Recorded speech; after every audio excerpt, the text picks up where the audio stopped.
Cyber police ने 8 cyber ठगों को पकड़ा है, जिनके 18 करोड़ रुपए बैंक खाते में भी सीज कराए हैं।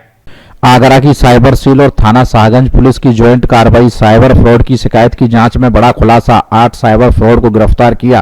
फर्जी अकाउंट में करीब 18 करोड़ की रकम की गई सीज। हॉट स्टार की स्ट्रीमिंग की चोरी कर कराई जा रही थी सट्टेबाजी। ऑनलाइन सट्टेबाजी कर करोड़ों का हो रहा था ट्रांजैक्शन।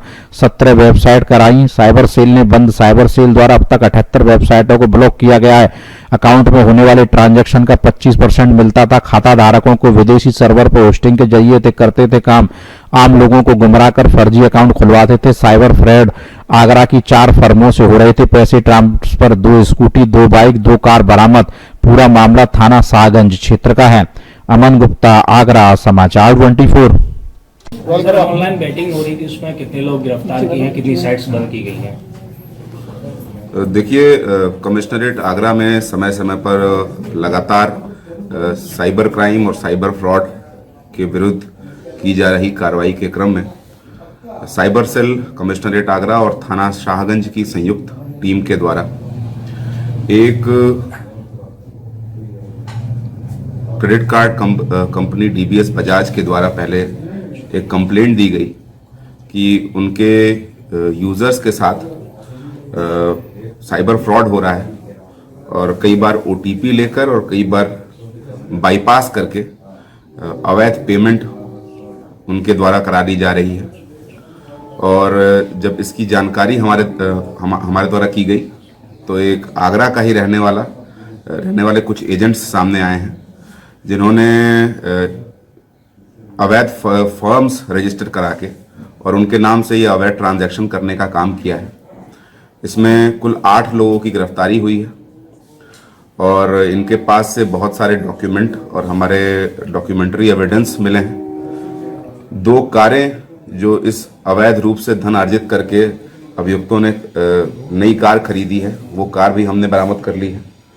और कुछ मोबाइल्स, कुछ पासबुक और एटीएम्स भी इनके पास से बरामद हुई है। इसके अलावा थाना शाहगंज में ही पंजीकृत मुकदमा अपराध संख्या 286/23, जिसमें अवैध रूप से ऑनलाइन कंटेंट को हॉटस्टार के कंटेंट को वेब स्ट्रीम करके उसको दूसरी फर्जी वेबसाइट्स पर चलाया जा रहा था और उसी कंटेंट पे सट्टे के या जुए के लिए, लाइव बेटिंग के लिए पैसे लोगों के म्यूल अकाउंट्स में लिए जा रहे थे।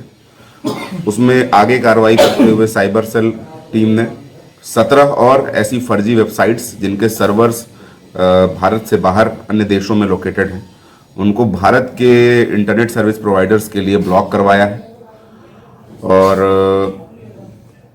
लगातार ये कार्रवाई हमारी भविष्य में भी जारी रहेगी। बहुत सारे जो खाते इसमें आए हैं, उन खातों को फ्रीज कराया गया है, अवैध खाते जिनसे ये ट्रांजैक्शंस हो रहे थे। जो पहले वाली हमारी जो डीबीएस बैंक ने कंप्लेन दी थी, उसमें एक और मुख्य बात थी, जो पैसे का ट्रांजैक्शंस होता था उसको ये सभी अभियुक्त खातों से निकालकर यूएसडीटी में या क्रिप्टो करेंसी के माध्यम से रूट कर लेते थे, ताकि पुलिस या अन्य जांच एजेंसियां इसको फॉलो ना कर सकें, इसका ट्रेल ना खोज सकें कि ये पैसा किधर जा रहा है और किधर की तरफ रूट हो रहा है। तो इस गुड वर्क के लिए इस पूरी टीम को सीपी सर के द्वारा 50,000 रुपये कैश रिवॉर्ड की घोषणा की गई है और इसमें विवेचनात्मक कार्रवाई अभी जारी है। जो फर्म सामने आई हैं उनके विरुद्ध भी एफआईआर की जाएगी और इस पूरे मामले की तह तक जाएंगे और ये जानने की कोशिश करेंगे कि कैसे इनके द्वारा और पेमेंट गेटवे को कैसे फ्रॉड करके ये इस तरह का ट्रांजैक्शन करते हैं। कुछ साइट भी ब्लॉक की गई हैं, कितनी साइट्स ब्लॉक की? देखिए, अभी तक कुल 78 वेबसाइट्स जो हैं, जो इस तरह की ऑनलाइन बेटिंग करा रही थी, उनको ब्लॉक किया गया है और भविष्य में भी ये कार्रवाई जारी रहेगी। सर, एजेंट द्वारा लोगों से खाते खोले गए तो उनको किस तरीके का लोभ और लालच दिया जा रहा था, जिस तरीके से लोगों को किस तरीके से बचा जाए? देखिए, इसमें जो आम जन है उनको लालच ये दिया जाता है कि पहले तो 100 रुपये प्रतिदिन के हिसाब से उनको मिलेंगे और उनके खातों को यूज़ करने अगर उन्होंने दिया, यानी 3,000 रुपये महीने तो केवल खाते खुलवाने के उनको मिलेंगे। उसके अलावा कई बार उनको जो खाते के अंदर ट्रांजैक्शन होता है उस राशि का कुछ हिस्सा ऑफर किया जाता है। जैसे 25% भी पूछताछ में सामने आया कि एक किसी को 25% ऑफ टोटल ट्रांजैक्शन, यानी जो कुल लेन देन उस खाते में हो रहा है अवैध, उसका 25% ऑफर किया जा रहा है। उसी कारण से ये देखने में आया कि बहुत जल्दी ऐसे लोग जिनकी आय का कोई स्रोत नहीं है, वो एक महंगी गाड़ी खरीद ले रहे हैं, और जिसका कोई एक्सप्लेनेबल उनका इनकम का कोई स्रोत नहीं है, वो इसी तरह के अवैध साधनों से उनके द्वारा यह काम किया जा रहा है, फ्रॉड करके। और तमाम सारे भोले भाई लोगों को म्यूल अकाउंट्स के रूप में इसमें यूज किया जा रहा है। सर, ये कंपनी का डाटा लोगों के पास कहाँ से पहुंच रहा है, इसका कोई भी जानकारी हुई है सर? देखिए, उसमें FIR रजिस्टर की गई है। ये जो 2 कंपनियां हैं, एक दयालबाग न्यू आगरा थाना क्षेत्र और एक हरी पर्वत थाना क्षेत्र में ये कंपनियां रजिस्टर्ड हैं। इन कंपनी के बारे में भी जानकारी की जा रही है। जो पूरा पेमेंट गेटवे के साथ इनका ट्रांजैक्शन है, उसके बारे में भी जानकारी की जा रही है, और बहुत जल्दी इसकी पूरी डेप्थ और पूरी जानकारी हम ले आके आपके साथ साझा करेंगे। आगरा में स्वास्थ्य